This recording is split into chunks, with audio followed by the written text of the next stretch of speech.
नमस्कार। आज हम अक्षय तृतीया के बारे में बात करने वाले हैं।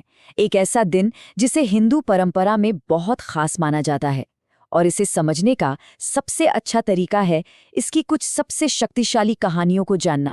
चलिए एक सवाल से शुरू करते हैं। जरा सोचिए, कैसा हो अगर साल में एक ऐसा दिन आए जब किया गया कोई भी अच्छा काम, चाहे वो कितना भी छोटा क्यों ना हो, उसका पुण्य कभी खत्म ही ना हो। बस यही एक शब्द, अक्षय, इस पूरे दिन का, इस पूरी सोच का सार है। इसका सीधा सा मतलब है वो चीज जो कभी खत्म नहीं होती, जो हमेशा रहती है।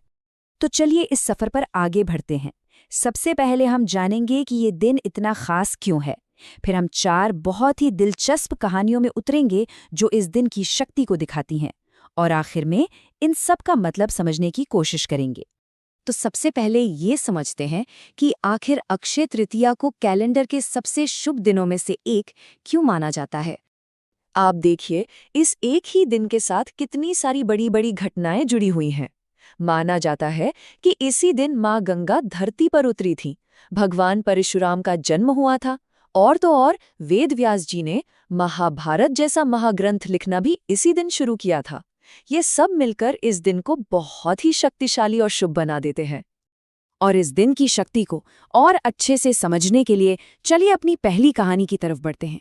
ये कहानी दिखाती है कि कैसे निस्वार्थ भाव से किया गया एक छोटा सा दान भी चमत्कार कर सकता है। कहानी की शुरुआत होती है एक बहुत ही ज्ञानी, दार्शनिक, युवा आदि शंकराचार्य से। वो भिक्षा मांगते हुए एक ऐसी महिला के दरवाजे पर पहुंचते हैं जो बहुत ही ज्यादा गरीब थी।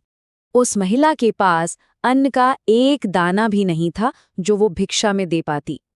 वो बहुत झिझकी, लेकिन फिर उसने अपने घर में मौजूद इकलौती चीज, एक सूखा हुआ आंवला उठाकर शंकराचार्य को दे दिया। उस महिला की गरीबी के बावजूद उसकी ये उदारता देखकर शंकराचार्य का दिल भर आया। वो इतने प्रभावित हुए कि उन्होंने उसी पल उस महिला के लिए धन की देवी माँ लक्ष्मी की स्तुति में कनकधारा स्तोत्र की रचना कर दी। और हुआ क्या? उस प्रार्थना के जवाब में देवी लक्ष्मी ने उस महिला के घर पर सोने के आंवलों की बारिश कर दी। तो समझने वाली बात यह है कि उसके निस्वार्थ दान का फल अक्षय तृतीया के दिन की वजह से कई गुना बढ़कर उसे वापस मिला। एक ऐसा खजाना जो कभी खत्म नहीं होगा। हमारी अगली कहानी महाभारत के दौर की है, जिसमें पांडवों को एक ऐसा दिव्य उपहार मिला जिसने उनके सबसे मुश्किल वक्त में उनकी मदद की। सोचिए, पांडव 12 साल के वनवास में है। उनके पास कोई साधन नहीं है, लेकिन उनके साथ रहने वाले कई ऋषियों और ब्राह्मणों को भोजन कराने की जिम्मेदारी भी है। इस मुश्किल में उन्होंने मदद के लिए सूर्यदेव से प्रार्थना की। तब सूर्यदेव ने उन्हें एक जादुई बर्तन दिया जिसका नाम था अक्षय पात्र। अब इस बर्तन के कुछ खास नियम थे। ये हर रोज तब तक असीमित भोजन देता रहता था जब तक कि घर की स्वामिनी द्रौपदी खुद भोजन ना कर लें। और कहानी में असली मोड़ तब आता है जब द्रौपदी भोजन कर चुकी होती हैं और बर्तन खाली हो जाता है। तभी ऋषि दुर्वासा अपने कई शिष्यों के साथ आ जाते हैं। अब पांडवों के सम्मान पर बात आ गई। तब भगवान कृष्ण वहां आते हैं, उस बर्तन में चिपका चावल का एक दाना खाते हैं और उस एक दाने से ही पूरे ब्रह्मांड की भूख शांत हो जाती है।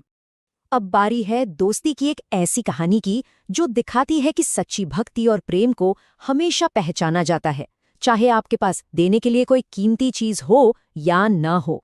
ये कहानी है 2 बचपन के दोस्तों की, जिनकी दुनियाएं बिल्कुल अलग थीं।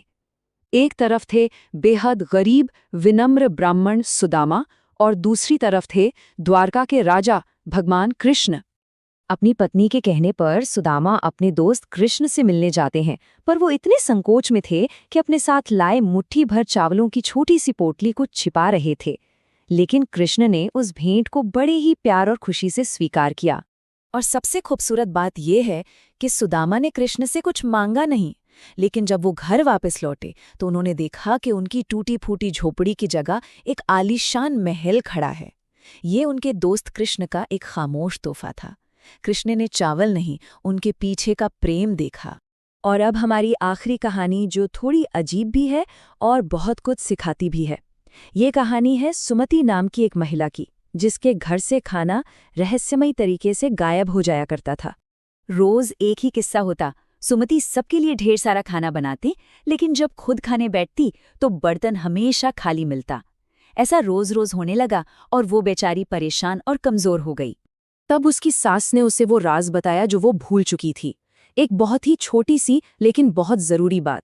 वो खाना पकाने से पहले ग्रैटिट्यूड या आभार दिखाने के लिए भोजन की देवी अन्नपूर्णा का सम्मान करना भूल रही थी। और जैसे ही सुमति ने ये छोटी सी रस्म फिर से शुरू की, घर में हमेशा भोजन की भरमार रहने लगी और कभी कोई कमी नहीं हुई। ये कहानी सिखाती है कि समृद्धि सिर्फ चीजों के होने से नहीं, बल्कि उनके प्रति आभारी होने से बनी रहती है। तो अब इन सारी अलग अलग कहानियों को जोड़कर देखते हैं, आखिर इन सब में कॉमन क्या है। ये हमें अक्षय तृतीया की असल भावना के बारे में क्या बताती हैं। देखिए, चाहे वो सोने के आंवलों की बारिश हो या कभी न खत्म होने वाला खाना या बिना मांगे मिला महल, हर कहानी घूम फिरकर एक ही शक्तिशाली विचार पर आती है। इस दिन सच्चे मन से किए गए अच्छे कामों का असर सकारात्मक होता है और हमेशा बना रहता है। और अंत में ये कहानियां हमारे लिए एक सवाल छोड़ जाती हैं। अक्षय तृतीया की विरासत सिर्फ पुरानी कथाएं नहीं है, बल्कि ये अच्छाई की उस शक्ति की याद दिलाती है जो हमारे छोटे छोटे कामों में छिपी है और जिससे एक स्थायी अच्छा बदलाव लाया जा सकता है।